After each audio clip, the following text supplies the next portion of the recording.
um evento televisionado para todo o Brasil, transmitido ao vivo em horário nobre, a notícia chegou como um sussurro abafado nos bastidores de Brasília, mas em poucas horas se espalhou como fogo em palha seca. Lula havia aceitado participar de um programa de entrevista ao vivo em rede nacional e não era qualquer programa. Seria uma edição especial do Voz da Nação, transmitida no horário nobre, com plateia ao vivo, auditório lotado e perguntas diretas feitas por jornalistas renomados e figuras do povo. O mais inesperado, no entanto, não era sua presença. Era o tema: o futuro do Brasil e o legado de seus líderes. Um assunto onde o nome de Jair Bolsonaro surgiria inevitavelmente. Ninguém sabia o que Lula planejava dizer, mas todos esperavam por um embate retórico, uma fala dura, algo que inflamasse o debate já saturado entre os dois extremos políticos do país. No gabinete improvisado do Instituto em São Paulo, Lula ajeitou os papéis na mesa, mesmo sabendo que não precisava deles. As falas que mais pesam não estão escritas, vêm de dentro. Havia algo diferente em seu semblante naquela manhã.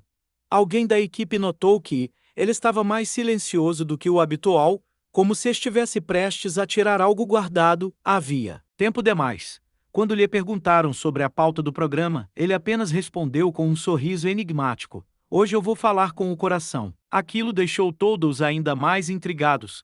Enquanto isso, no estúdio da emissora, a produção corria freneticamente para garantir que tudo saísse impecável. As luzes, os microfones, o sistema de transmissão, tudo estava sob inspeção rigorosa. Os convidados começaram a chegar. Havia gente do meio político, artistas, professores universitários, representantes de comunidades indígenas, líderes sindicais e até figuras conservadoras conhecidas por sua fidelidade a Bolsonaro. O público não era homogêneo, e isso era proposital. O clima era de alerta, como se todos estivessem prestes a assistir não a uma entrevista, mas a um evento que poderia entrar para a história. Quando Lula chegou, com os olhos fundos e a expressão calma, foi recebido com respeito e uma atenção visível. Sentou-se, respirou fundo e cumprimentou a todos com um aceno discreto. O mediador, Marcelo Viegas, veterano do jornalismo político, não perdeu tempo com amenidades. Após uma breve introdução, ele abriu com a pergunta que pairava sobre todas as cabeças: "Presidente Lula, após tantos anos de confronto político e ideológico com Jair Bolsonaro, o que o senhor pensa sobre o legado que ele deixa para o Brasil?" A plateia silenciou imediatamente. Era o que todos esperavam. Os jornalistas seguraram suas canetas, os câmeras firmaram as lentes, e do outro lado da tela, milhões de brasileiros pararam para ouvir. Mas Lula, em vez de responder de imediato, fechou os olhos por um instante. E então disse: "Antes de falar do legado político, preciso contar algo que nunca revelei a ninguém. Uma história que começa fora dos palanques, longe das câmeras, e que envolve o ser humano por trás do cargo de presidente. Porque antes de tudo, nós dois somos homens. E homens erram, caem, mas às vezes surpreendem quando menos se espera." Foi como se o tempo tivesse parado. Marcelo não o interrompeu. Os microfones não captaram nenhum outro som senão a voz do ex-presidente. A atenção foi trocada por curiosidade e surpresa. Ninguém imaginava o rumo que aquela entrevista tomaria, e muito menos o que Lula estava prestes a revelar. Presidente Lula é convidado para um debate aberto sobre os rumos da política nacional. O clima é tenso, a plateia está dividida e o país inteiro acompanha, esperando mais um capítulo da eterna rivalidade entre ele e Bolsonaro. Mas, quando o mediador faz uma pergunta direta sobre o ex-presidente Bolsonaro, ninguém espera o que Lula está prestes a dizer. Em vez do ataque esperado, Lula revela uma história pessoal jamais contada, envolvendo um momento crítico que viveu em silêncio e que teve Bolsonaro, seu principal antagonista político, como um personagem central. O que era para ser um confronto explosivo vira um instante de silêncio absoluto, seguido por lágrimas, choque e, para muitos, uma nova compreensão sobre os bastidores do poder no Brasil. A revelação muda tudo. A forma como os dois líderes são vistos, a opinião pública e até mesmo o destino político do país. Com participações de jornalistas, bastidores do evento, reações do público e da imprensa. Cada capítulo mergulha mais fundo na tensão emocional, nos segredos não revelados e na complexidade das figuras públicas quando as câmeras saem do ar. Uma narrativa intensa, baseada em realismo e emoções humanas, que explora as fronteiras entre poder, verdade e perdão. Lula respirou fundo diante das câmeras. A postura não era de quem ia atacar ou se defender. Era de alguém prestes a mergulhar em uma lembrança pesada, guardada no fundo do peito por anos. Na plateia, até mesmo os apoiadores mais fervorosos de Bolsonaro pareciam suspender os julgamentos por alguns segundos, atentos ao que viria. Foi no auge da pandemia. Ele começou, com a voz firme, mas mais baixa do que o usual. Muita gente não sabe disso, porque ninguém noticiou, e nem podia. Eu estava em São Paulo, acompanhando o agravamento da situação, vendo a quantidade de vidas se perdendo todos os dias. Eu estava revoltado, sim, como muitos brasileiros estavam. Mas também estava preocupado com o povo, com as instituições, com o país. E, naquele dia, recebi uma ligação de alguém que nunca imaginei que me procuraria. O público se inclinou nas cadeiras. Lula fez uma pausa. O nome ainda não havia sido mencionado, mas todos sabiam de quem ele estava falando. As expressões eram de surpresa, incredulidade. Ele então continuou: era Jair Bolsonaro. Ele me ligou no meio da noite. Não era uma ligação oficial. Não era uma tentativa de trégua política. Era um homem falando como pai, como marido, como alguém com medo. A esposa estava internada. O filho mais novo tinha febre alta. E ele, pela primeira vez, me pareceu perdido. Disse que não sabia mais em quem confiar, que estava cercado de gente, que o aconselhava mal, que estava cansado, e me perguntou, com a voz trêmula: Lula, o que você faria no meu lugar? O silêncio na plateia era absoluto. Nem mesmo um cochicho. Muitos tentavam processar o que estavam ouvindo. Aquilo não combinava com o retrato público dos dois líderes. Mas Lula falava com tanta sinceridade e precisão nos detalhes que era impossível duvidar. Eu não fui condescendente. E também não bati. Eu disse a ele: se você quer fazer diferente, comece pedindo desculpas. Mostre que é humano. O povo vai te ouvir. Ele não respondeu. Só agradeceu. No dia seguinte, não houve pronunciamento, nenhum gesto. Ele voltou ao discurso de sempre. Mas aquele momento, aquela noite, ela ficou comigo, porque me mostrou que até os que parecem inabaláveis sangram por dentro. Marcelo Viegas, o mediador, sequer conseguia disfarçar o impacto. Jornalistas se entreolhavam em silêncio. A câmera captava rostos na plateia com lágrimas contidas. Pela primeira vez em muitos anos, alguém havia tirado a armadura do debate político e mostrado algo que o Brasil nunca tinha visto: a vulnerabilidade de seus líderes. Eu não estou aqui para reescrever a história, Lula concluiu, nem para limpar a barra de ninguém. Estou aqui para lembrar que, antes de sermos rivais, somos todos parte do mesmo país. E o que me preocupa é que a gente tenha perdido essa noção. A de que o sofrimento, a dor e o medo são sentimentos que nos aproximam mais do que qualquer ideologia. Quando ele terminou de falar, houve um silêncio tão profundo que se ouvia apenas o ruído leve dos equipamentos da emissora. Nenhum aplauso, nenhuma vaia, apenas silêncio, o tipo de silêncio que carrega mais peso do que qualquer palavra. Do lado de fora dos estúdios da emissora, a movimentação era incomum. Repórteres aguardavam em vans com câmeras já ligadas, esperando captar qualquer detalhe do evento ao vivo que, em questão de minutos, havia se tornado o epicentro da política brasileira. Lá dentro, no auditório, o silêncio que se seguiu à fala de Lula ainda pairava no ar, como uma névoa pesada. Havia algo de desconcertante na forma como aquele momento quebrou a lógica do espetáculo político a que o país estava acostumado. O diretor do programa, acompanhando tudo do switcher, hesitou por um momento antes de mandar cortar para o comercial. Os olhos dele estavam úmidos. E não era só ele. Técnicos, câmeras e produtores estavam em choque, não por sensacionalismo, mas porque sentiram que estavam testemunhando algo raro. Um político que abriu mão do script para simplesmente contar a verdade. Nada de frases feitas. Nada de cálculo. Apenas verdade, e isso, ironicamente, era o que menos se via nas transmissões políticas. Marcelo Viegas, experiente como era, sabia que não podia apenas seguir para a próxima pergunta como se nada tivesse acontecido. Ele se inclinou para a frente e disse, com a voz embargada: Presidente, posso ser sincero? Eu estou aqui há 30 anos fazendo esse trabalho. Já entrevistei de tudo. Mas essa foi a primeira vez que fiquei sem palavras. E eu não digo isso como jornalista. Eu digo como cidadão. A plateia, ainda calada, começou lentamente a mudar.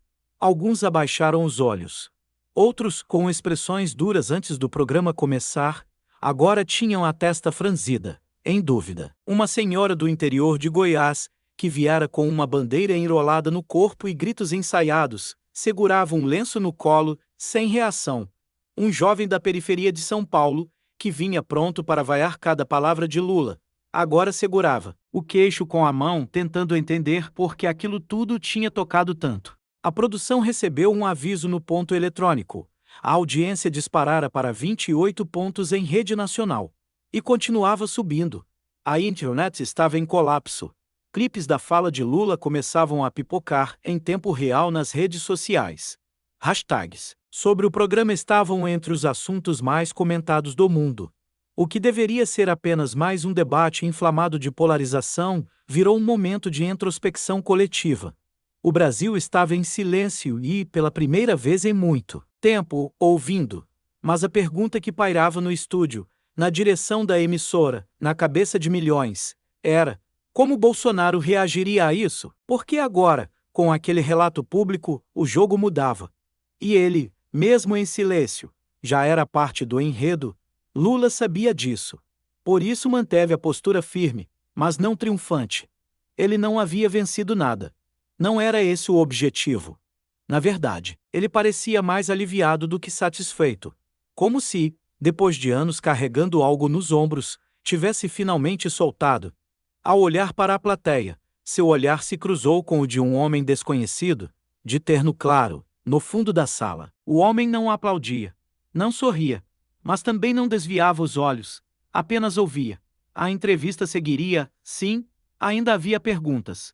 Ainda haveria confronto, mas a fala de Lula, naquele instante, havia quebrado o script de todos, e, em certo sentido, também havia começado a quebrar os muros invisíveis que separavam milhões de brasileiros, ao menos por um momento. Minutos depois da revelação de Lula, as luzes do estúdio pareciam menos intensas, como se até o equipamento refletisse o novo clima que pairava no ar.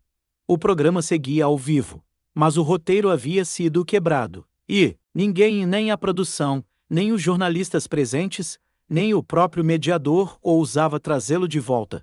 Havia uma urgência diferente no ambiente. Não era mais sobre política, era sobre humanidade. Marcelo Viegas limpou a garganta, mas hesitou. A próxima pergunta era sobre economia, inflação, legado do governo anterior. Assuntos importantes, sim, mas que, de repente, pareciam pequenos diante do que acabara de ser dito. Ele olhou discretamente para a direção técnica, que lhe deu liberdade para improvisar. E foi o que fez. Presidente, o senhor falou como homem, como pai, como alguém que já passou pela prisão, pelo hospital, pela perda. Mas o senhor sabe que há milhões de brasileiros que não vão aceitar o que foi dito, que vão dizer que tudo isso foi encenação. O que o senhor diria a essas pessoas? Lula não hesitou. A resposta já estava pronta dentro dele fazia tempo. Que eu entendo. Eu entendo a desconfiança, o cansaço, a raiva. Eu fui criado num país onde a gente aprende a duvidar antes mesmo de sonhar. Só que eu não estou aqui pedindo confiança. Eu estou oferecendo um pedaço da verdade que eu vivi. Quem quiser guardar, guarda. Quem quiser jogar fora, joga. Mas está dito. E o que está dito com verdade, uma hora, encontra eco. A plateia não aplaudiu ainda não. Mas havia um respeito crescente. Mesmo os que discordavam profundamente de Lula pareciam reconhecer que havia algo diferente naquela noite. Um tom que não se ouvia mais na política. Um tom de vulnerabilidade corajosa, sem cálculo de marketing. Enquanto isso, do lado de fora, algo inusitado acontecia. Em frente ao prédio da emissora, bolsonaristas e lulistas, que antes discutiam entre gritos e buzinas agora estavam juntos, assistindo ao programa pelo telão improvisado na fachada de uma van de imprensa. Ninguém conversava. Apenas assistiam, uns com raiva contida, outros com olhos vermelhos, outros apenas confusos. Mas todos, sem exceção, em silêncio. E então, no meio da transmissão, algo ainda mais inesperado aconteceu. O telefone da produção tocou, e a mensagem veio rápida. O presidente Jair Bolsonaro está assistindo. Ele quer emitir uma resposta. Não agora, mas quer. A produtora quase deixou cair o fone. Passou o recado diretamente ao diretor do programa, que ficou estático por um segundo. Era a primeira vez que, em anos, havia uma abertura concreta de fala direta entre os dois maiores rivais políticos do país. Mas o mais surpreendente não era isso. Era o tom do recado. Não era ofensivo. Não era acusatório. Era sóbrio. Lula foi discretamente avisado, ainda ao vivo. Apenas assentiu. Não sorriu. Nem pareceu surpreso. Apenas disse algo que ainda não havia dito naquela noite. O Brasil precisa de cura. E cura não se faz com ego. Cura se faz com coragem. Pela primeira vez naquela noite, a plateia aplaudiu. Devagar, mas com convicção. Como se o Brasil, de forma tímida, começasse a reaprender a escutar. Enquanto os minutos passavam, e o programa seguia ao vivo, uma sensação inusitada tomava conta do país. Era como se todo o Brasil estivesse contido no mesmo gesto. Os olhos fixos na tela, o corpo imóvel, e o coração batendo mais forte, como se estivesse esperando alguma coisa, uma continuação, uma resposta, um desfecho. Em lares simples, e em apartamentos luxuosos, em bares lotados e em pontos de ônibus, ninguém falava. As pessoas assistiam. Só isso. Assistiam como se, por um instante raro, tivessem se lembrado de que o que se dizia ali não era só sobre política. Era sobre todos nós. No estúdio, Lula mantinha a postura firme, mas os olhos já não escondiam o desgaste emocional. Ele não era mais o ex-metalúrgico inflamado de outrora, nem o candidato em campanha. Naquela noite, ele era apenas um homem diante de uma nação ferida, tentando, talvez pela última vez, construir uma ponte onde por anos só existiram muros. E Marcelo Viegas decidiu retomar o fio do debate, mas de forma cuidadosa. Presidente, o senhor acha que ainda há espaço para diálogo entre os dois lados? Ou o Brasil já se partiu demais? A pergunta era séria. E Lula levou alguns segundos antes de responder. Olhou para o auditório, respirou fundo. E então disse: o Brasil nunca foi inteiro. Nunca. A gente nasceu dividido entre os que podiam tudo e os que não tinham nada. A diferença é que agora essa divisão tem voz, tem nome, tem perfil nas redes sociais. Só que voz sem escuta não constrói nada. E o que eu tentei fazer aqui hoje foi escutar, antes de falar. É difícil, machuca. Mas é o único caminho. O público, dessa vez, reagiu com mais do que aplausos. Houve gente que se levantou. Outros choraram discretamente. Mas o mais marcante foi o que aconteceu em seguida, fora das câmeras ou pelo menos longe do foco principal. Um homem, sentado nas fileiras de trás, pediu o microfone. Ele usava um blazer azul claro e carregava no rosto uma expressão dura, quase agressiva. Era conhecido nos bastidores por ser um dos maiores defensores públicos de Bolsonaro. A produção hesitou. Mas Marcelo autorizou. Boa noite, presidente, disse ele, com a voz firme. Eu vim hoje esperando discordar de tudo que o senhor dissesse. Vem armado de argumentos. Mas eu sou pai. E eu já senti medo pelo meu filho. Então, só queria dizer que, apesar de tudo, eu ouvi o senhor. E estou tentando entender. O auditório congelou. Lula agradeceu com um simples aceno de cabeça. Não havia mais o que dizer. A fala daquele homem valia mais do que 1000 SLUGANSI. Enquanto isso, do outro lado da cidade, numa casa simples no bairro da Barra da Tijuca, um homem assistia ao programa em silêncio. Os braços cruzados, o olhar fixo, a testa franzida. Era Jair Bolsonaro. Ao seu lado, o filho Carlos tentava esconder a inquietação. A transmissão seguia na televisão, mas ali dentro, o silêncio era ainda mais pesado. O ex-presidente não falou, apenas se levantou, caminhou até o escritório e fechou a porta. 3 minutos depois, sua assessora particular ligava para a produção do programa. A mensagem era clara. Ele falará amanhã. O país, então, respirou, mas não em alívio. Respirou como quem se prepara para a segunda parte de algo que ninguém mais esperava ver.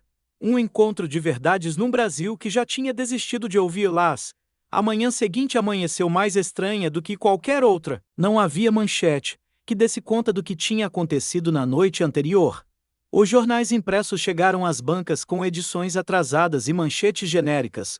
Lula surpreende em programa ao vivo ou ex-presidente revela diálogo inédito. Mas o que realmente dominava o país não estava no papel. Estava nos vídeos, nas redes sociais, nos áudios compartilhados por WhatsApp com legendas, como você precisa ouvir isso. As ruas, curiosamente, estavam menos barulhentas. Era como se a polarização, por um breve momento, tivesse entrado em luto não por alguém, mas pelo próprio ruído. Em grupos de família, conservadores e progressistas se evitaram, e quando tentavam comentar, a resposta era quase sempre a mesma. Eu ainda estou processando. Nas rádios e nos programas da manhã, os apresentadores mais exaltados estavam, com o tom abaixo do habitual. Até mesmo os jornalistas, que sempre abordavam política como um jogo de ataque e defesa, pareciam em busca de outro vocabulário, menos armado, mais humano. O país inteiro parecia suspenso por um fio invisível. O que Bolsonaro diria? No Palácio da Alvorada, onde Bolsonaro ainda mantinha uma estrutura informal mesmo após deixar a presidência, o clima era de tensão. A equipe estava dividida. Alguns achavam que ele deveria contra-atacar com força, chamando Lula de manipulador, acusando-o de vitimismo. Outros, mais cautelosos, diziam que a entrevista da noite anterior havia mudado o tom do debate e que qualquer resposta raivosa agora soaria como fraqueza emocional. Havia até quem, em sussurros, sugerisse uma ideia até então impensável. Um pedido de desculpas e Bolsonaro, no entanto, permanecia calado. Desde que assistira à entrevista, não dera entrevistas, não postara nada em suas redes, não gravara vídeos com apoiadores. Não havia bom dia em frente ao portão, nem motociata. Apenas silêncio. Carlos Bolsonaro, visivelmente incomodado, tentava reorganizar a linha de comunicação do pai, mas sem sucesso. O ex-presidente trancou-se no escritório com poucos conselheiros. Quando perguntado sobre a entrevista, apenas respondeu: "Eu ouvi." Enquanto isso, na sede da emissora, a produção já se preparava para a sequência do programa. Diante do impacto da noite anterior, decidiram abrir uma edição extraordinária, ao vivo, às 20 horas, no mesmo horário nobre. Desta vez, a cadeira central estaria vazia à espera da resposta de Jair Bolsonaro. As ruas começaram a se organizar de novo, mas de forma diferente.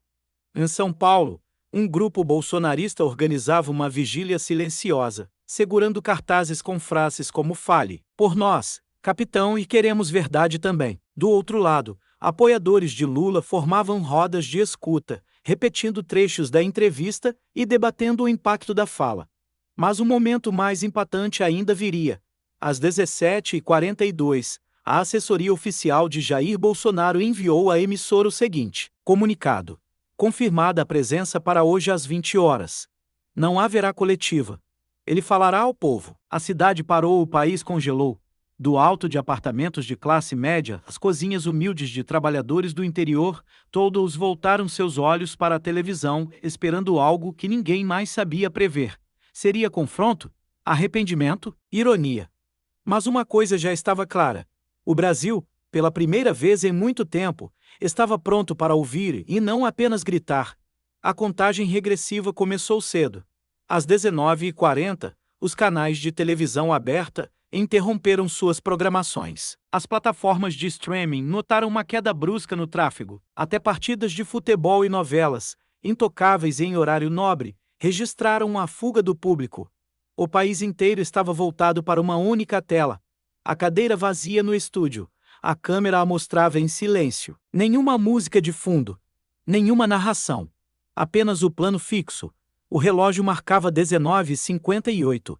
O apresentador Marcelo Viegas, que se tornara uma espécie de âncora da consciência nacional, estava ali, sóbrio, com os olhos carregados de quem sabia da responsabilidade que carregava.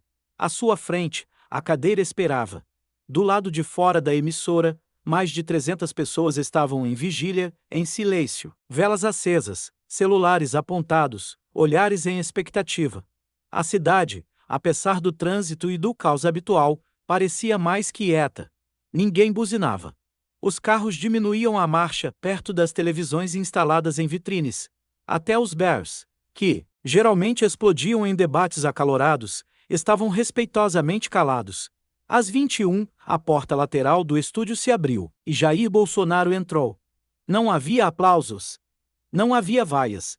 Havia apenas a imagem de um homem que todos conheciam, mas que agora carregava uma expressão inédita.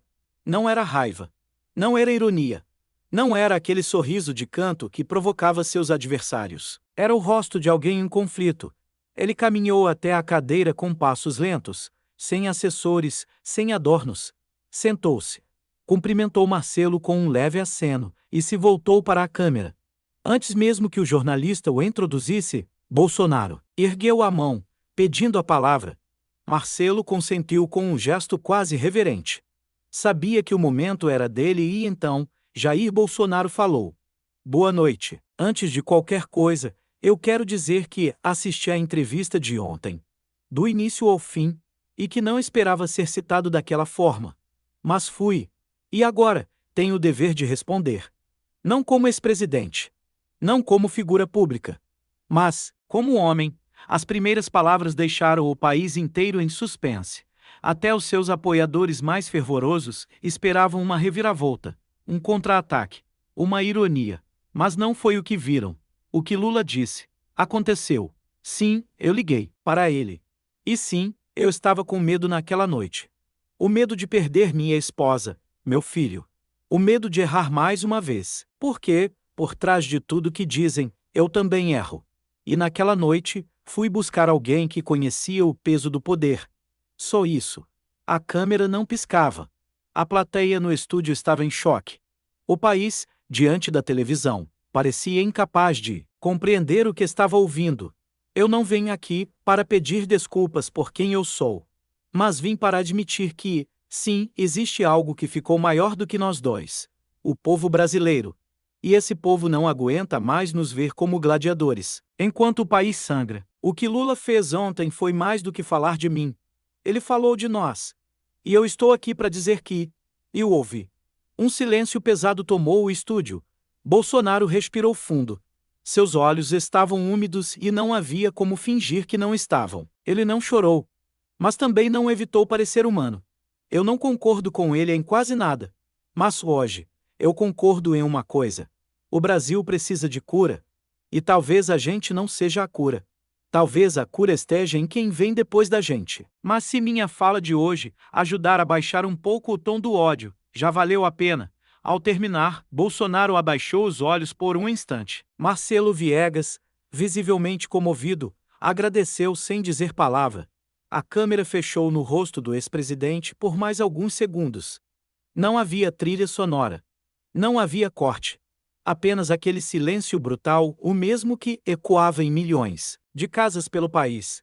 Pela primeira vez em muito tempo, os dois maiores adversários políticos do Brasil haviam falado e escutado. Mas o que viria depois? Ainda era um mistério. O estúdio inteiro parecia suspenso no tempo. As luzes estavam mais quentes do que o normal, ou pelo menos era essa a sensação de quem assistia à transmissão ao vivo.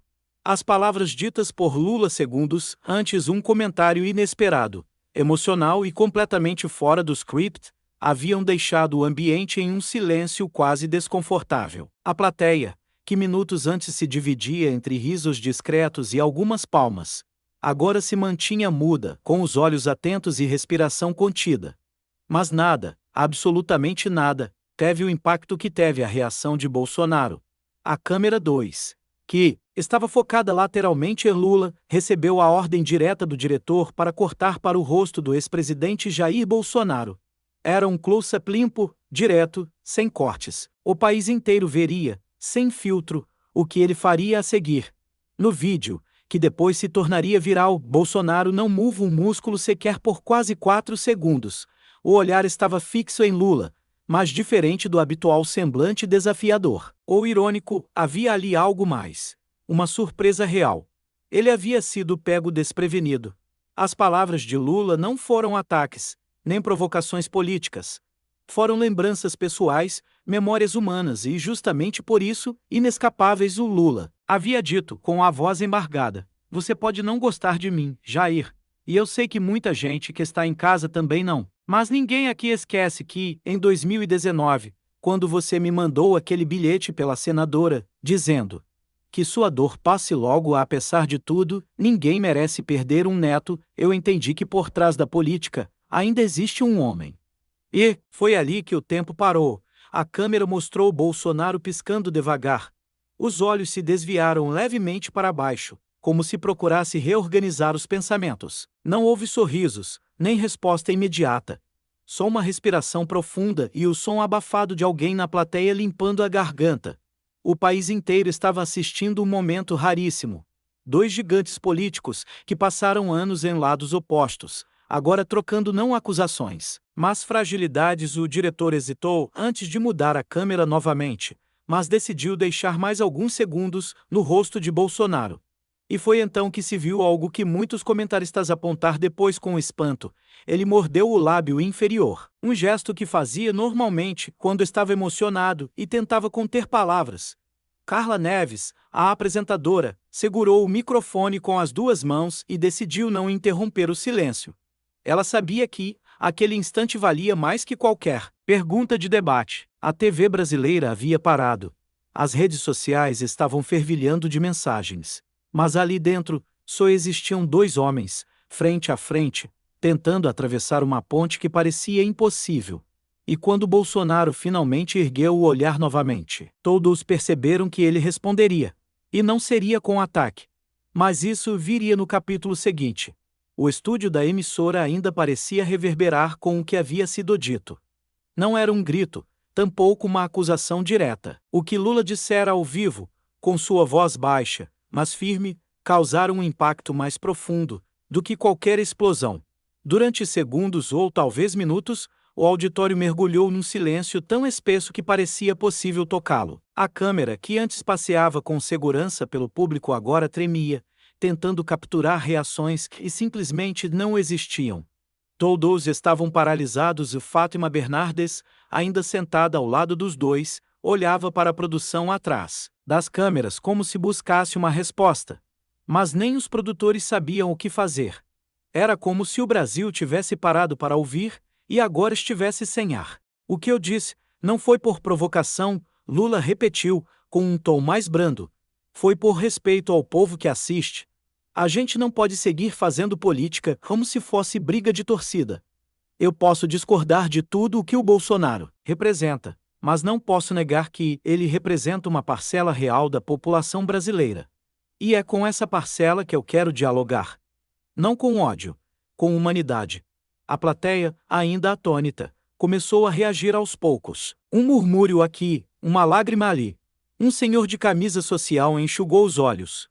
Uma jovem com a bandeira do Brasil amarrada ao pescoço olhava Lula com uma confusão visível no rosto. E então, de forma espontânea, um homem se levantou e bateu palmas. Ele parecia hesitar no começo, como se ainda não tivesse certeza de que deveria fazer aquilo. Mas fez. E logo outras mãos se juntaram. Lentamente, a plateia rompeu o silêncio, não com vaias, nem com aplausos ensurdecedores, mas com algo mais raro. Um aplauso respeitoso, carregado de reflexão. Bolsonaro, por sua vez, mantinha o queixo tenso, os olhos semicerrados. Ele estava sendo desafiado em outro nível. Lula não o atacava. Não o confrontava diretamente. O que ele fazia era mais perigoso para quem dependia do conflito. Ele oferecia diálogo. E isso quebrava o roteiro de guerra que muitos esperavam. Daquela noite. "Você fala bonito", Lula respondeu Bolsonaro, finalmente, com a voz grave. "Mas entre discurso e prática tem um abismo. E é nesse abismo que o povo está caindo. E talvez a gente só consiga construir uma ponte se os dois lados pararem de gritar um com o outro", Lula respondeu de pronto, olhando nos olhos do ex-presidente. Fátima interrompeu com elegância. "Eu nunca pensei que presenciaria esse tipo de troca, ao vivo, entre vocês dois. e acredito que quem está em casa também está sem palavras neste momento. A produção começou a reorganizar os blocos do programa em tempo real. Era impossível seguir com as pautas normais. O debate tomara proporções históricas.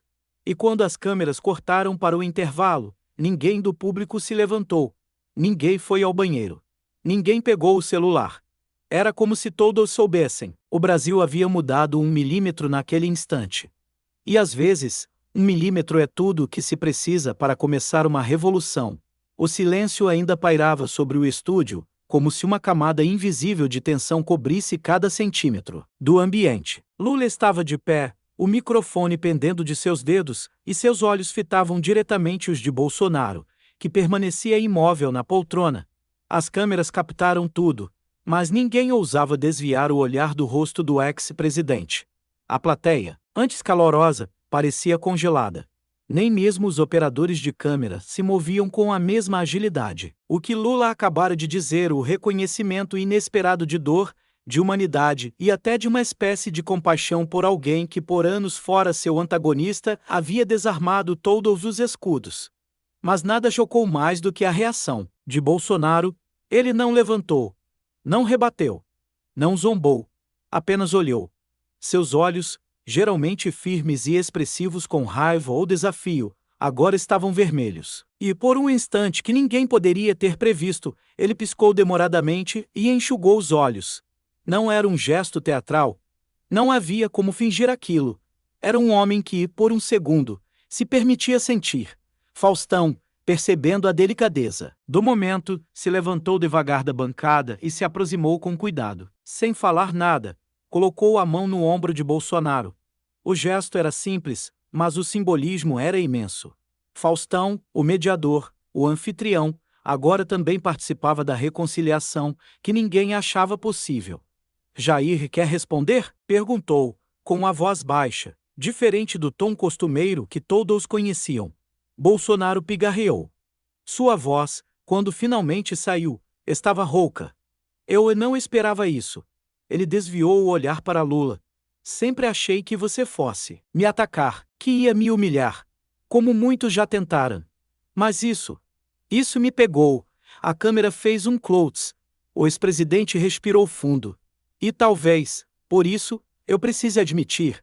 Errei muitas vezes. Me fechei no orgulho, na fúria, na certeza de estar sempre certo. Não ouvi. Não quis ouvir. Nem mesmo quando tudo me dizia para parar. A plateia começou a se mexer. Não eram vaias, nem aplausos. Era murmúrio de quem não acreditava no que via.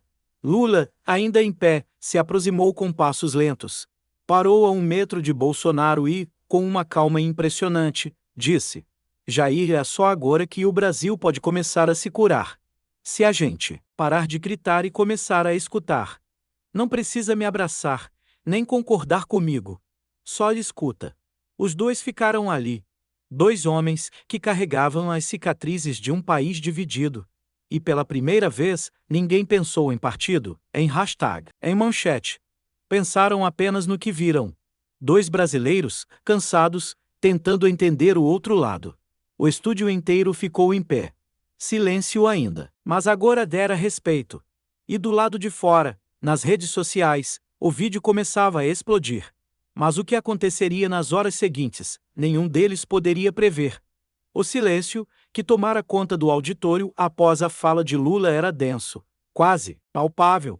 A plateia, formada por jornalistas, estudantes, empresários, ex-ministros e até mesmo simpatizantes de Bolsonaro, não esperava aquele nível de sinceridade e humanidade entre 2 líderes que passaram anos em lados opostos da arena política. Lula, ainda de pé, respirou fundo.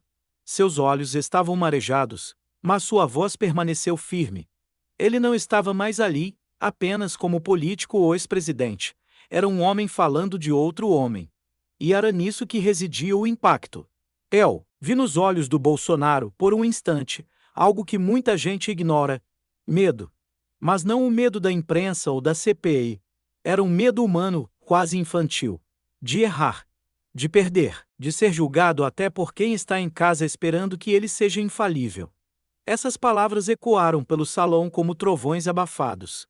Até os seguranças, que estavam próximos das laterais, baizaram as armas do olhar atento e fixaram os olhos no ex-presidente, como quem assiste a algo histórico, inédito. A repórter da TV Cultura, ainda com o microfone em punho, mal conseguia processar o que acabara de ouvir. Lula deu 2 passos à frente no palco e continuou: "Eu não tô aqui para defender, nem para absolver. Mas também não sou cego diante da dor humana. Bolsonaro errou muito, e cada erro teve consequência real na vida de milhões. Mas a pergunta que me faço é: a quem interessa que a gente se odeie tanto? Que não haja mais espaço para reconhecer o que é frágil no outro." Na plateia, uma senhora de cabelos brancos, que carregava uma bandeira do PT presa no ombro, começou a chorar. Próximo a ela, um jovem com uma camisa da seleção brasileira com o número 22 estampado também chorava, não de dor, mas de alguma emoção difícil de nomear. Aquilo que Lula disse não era comum. Era ousado, quase provocativo. Ver humanidade no inimigo. Lula então lembrou de um episódio que nunca havia revelado publicamente. Contou que, semanas após o fim das eleições, recebeu uma carta anônima deixada na portaria do Instituto Lula. Era escrita à mão, em letra tremida, e dizia apenas: "Não somos monstros. Só estamos com medo. Que Deus te ajude a não ter ódio de nós também." Ele sempre acreditou que aquela carta viera de alguém próximo ao núcleo bolsonarista. Aquilo me fez pensar: e se, ao invés de alimentar esse ciclo de vingança e arrogância, a gente olhasse para o outro e dissesse: "Eu sei que você tem medo, eu também tenho. Mas a gente pode fazer diferente." O teatro permaneceu em silêncio. O público já não respirava no mesmo ritmo. Aquela fala mexia com algo além da razão. Era uma convocação emocional para repensar, refletir e talvez até recomeçar. Foi então que um senhor se levantou na plateia. Ninguém esperava. Ele era discreto, estava nas últimas fileiras, vestia uma camisa simples e carregava um boné nas mãos. Tomou a palavra com uma voz firme e limpa: "Meu nome é João. Fui eleitor do Bolsonaro. Votei com raiva, confesso. Perdi meu filho para Covid, perdi o emprego e passei a culpar todo mundo, menos a vida. Mas hoje, ouvindo isso, eu entendo que, talvez a gente esteja apenas com medo de não ser ouvido nunca mais." A plateia se emocionou. Lula apenas assentiu, emocionado também. Era o Brasil ali, inteiro, rasgado, contraditório, tentando se entender. Não havia vencedores ou vencidos naquele instante. Havia apenas brasileiros tentando, de alguma forma, encontrar o caminho de volta para o outro. E foi com essa imagem e de um país inteiro refletido, nas palavras de um líder que, por um instante, baixou as armas do discurso e mostrou o coração, que aquele capítulo da noite se encerrou. Mas a história ainda estava longe de acabar. O silêncio que se instalou no palco após a última fala de Lula foi quase sepulcral. As luzes do estúdio pareciam mais fortes, não pela intensidade, mas pela tensão no ar. Faustão, visivelmente desconcertado, respirou fundo antes de puxar o microfone de volta à boca. Mas antes que pudesse dizer qualquer coisa, Bolsonaro, com um meio sorriso no rosto, virou-se para Lula e soltou, sem alterar o tom: "O senhor sempre teve um talento para o drama."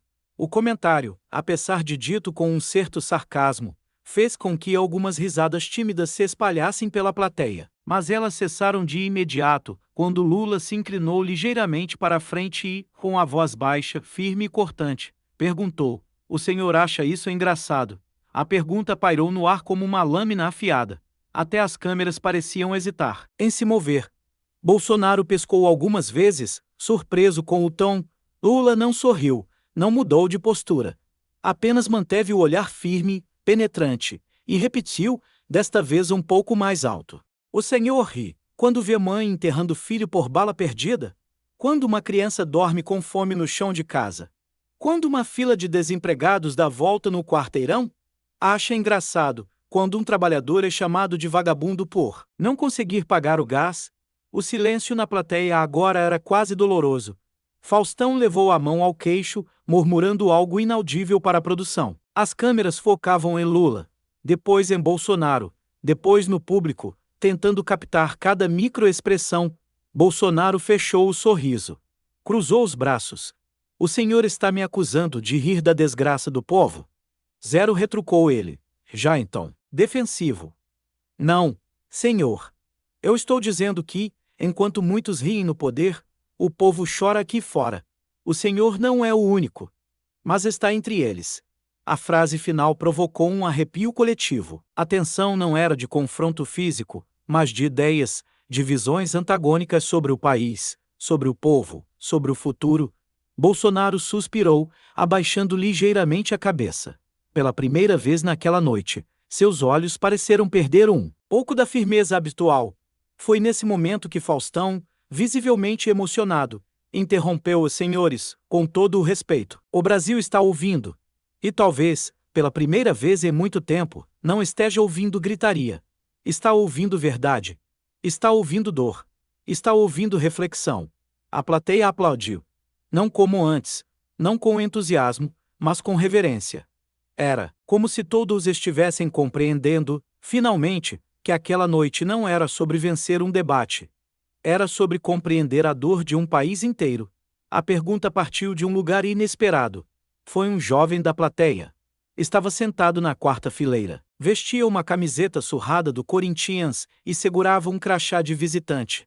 Seu rosto era marcado pela indignação contida, e sua voz, ainda que tremida, cortou o ar com mais impacto do que qualquer frase ensaiada. Então, por que vocês não fazem nada? Por um segundo, ninguém entendeu se ele havia falado em voz alta por impulso ou se havia sido incentivado. Mas o silêncio que veio depois confirmou.